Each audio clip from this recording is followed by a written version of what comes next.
In this video, we're going to go over how to set the map size, image size, and output directory for the maps you generate with TerraForge.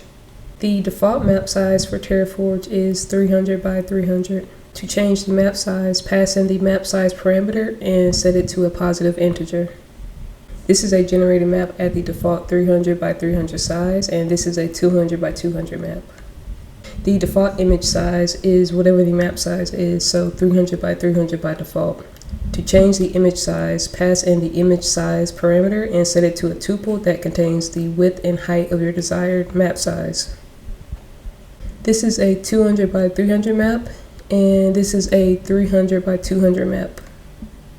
By default, the generated map images are saved in the current working directory. You can change this by passing the output_directory parameter into the generate method and setting it to your desired directory. After running the program, if I check the maps directory, the generated maps will be in there. That's it for this video, and thank you for watching.